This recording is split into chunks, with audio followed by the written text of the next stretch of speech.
میری جبین عقیدت سلام کہتی ہے، قبول ہو کے محبت سلام کہتی ہے۔ السلام علیکم ورحمۃ اللہ وبرکاتہ۔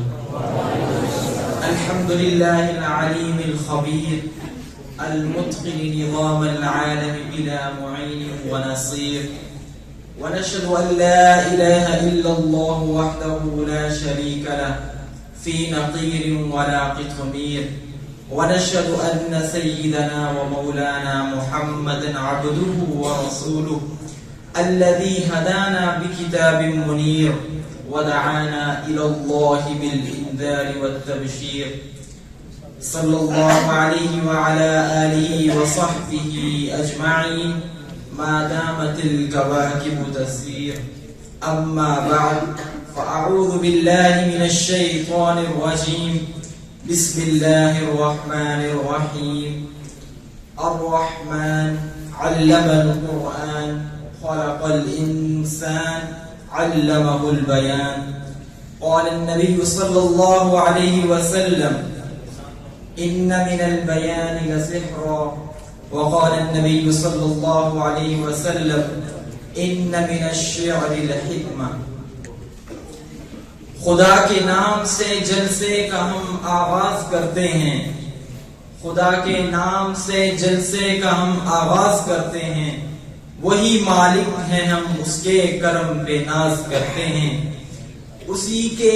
فضل سے ہر آغاز کا انجام ہوتا ہے، اسی کے فضل سے ہر آغاز کا انجام ہوتا ہے، اسی کی مہربانی سے جہاں کا کام ہوتا ہے، اسی کی مہربانی سے جہاں کا کام ہوتا ہے۔ محترم و معزز علماء کرام اور طلباء اعظام، حضرت حق جل مجدہ کا فضل و احسان عظیم ہے کہ اس نے ہمیں یہ بابرکت اور پرنور محفل کے انعقاد کی سعادت و توفیق بخشی۔ یوں تو اس درگاہ عالم میں روزانہ سیاسی، تہذیبی، ثقافتی، ادبی محافل و مجالس کا انعقاد کیا جاتا ہے، مگر دینی مجلس کی حیثیت اس سب سے جداگانہ ہے، اس کا مقام و مرتبہ سب سے بلند و بالا ہے، اس کی اہمیت و افادیت سب سے اعلیٰ ہے، اور ایسا اس لیے ہے کہ نسبت جس قدر عظیم ہوتی ہے محفل اسی قدر عظیم الشان ہوتی ہے۔ ہماری آج کی یہ بزم قرآن کریم اور ذکر رب العالمین اور ذکر حبیب کی طرف جا رہی ہے، تو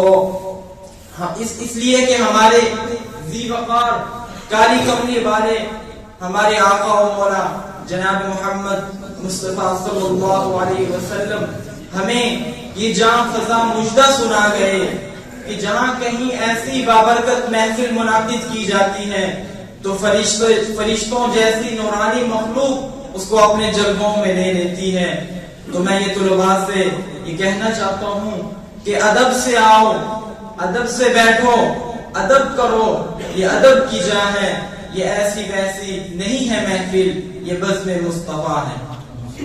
میں اپنے پروگرام کو باقاعدہ آغاز کرنے سے پہلے اس پروگرام کی ایک حسین روایت کی تکمیل کرنا چاہتا ہوں، وہ یہ ہے کہ میں اس پروگرام کی صدارت کا صحرا جس شخصیت کے سر پر سجانا چاہ رہا ہوں وہ شخصیت ہے کہ جن کے دستے تربیت نے کئی سنگریزوں کو ہیرا اور کئی ذروں کو آفتاب و مہتاب بنایا ہے۔ میرا روئے سخن وہ آفتاب علم و فن، وہ مہتاب انجم حضرت مولانا شیخ العلماء آفتاب اکرم صاحب ہیں۔ میری حضرت والا سے خصوصی اور مؤدبانہ گزارش ہے کہ وہ ہماری اس پیشکش کو قبول فرمائیں اور منصب صدارت پر فائز ہوں اور ہمارے اس اجلاس کو کامیابی کی راہ دکھائیں۔ اور اس کے علاوہ میں اپنے حضرات منصفین اور تمام علماء کرام کا شکر گزار ہوں اور بے حد ممنون و مشکور ہوں کہ وہ آئے اور اس باوقار اور رونق محفل کی کہ وقار اور رونق میں مزید انہوں نے اضافہ فرمایا۔ تو آئیے اب ہم بغیر کسی تاخیر کیے اپنی مجلس کا باقاعدہ آغاز کرتے ہوئے مقابلہ قرات سے شروع کرتے ہیں۔ حضرات، اس دنیا رنگ و بو میں جتنی بھی آسمانی کتابیں نازل کی گئی ہیں ان سب میں سب سے اکمل، سب سے احسن، سب سے افصح وہ قرآن مجید ہے۔ تو آئیے اسی بے مثال کتاب قرآن مجید سے ہم اپنی مجلس کا آغاز کرتے ہیں، جس کے لیے میں سب سے پہلے دعوت دیتا ہوں طالب علم عبد الوہاب کو، جو کہ قاری شفیع اللہ صاحب کی درسگاہ سے تعلق رکھتے ہیں، کہ وہ سٹیج پر آئیں اور تلاوت کلام پاک فرمائیں۔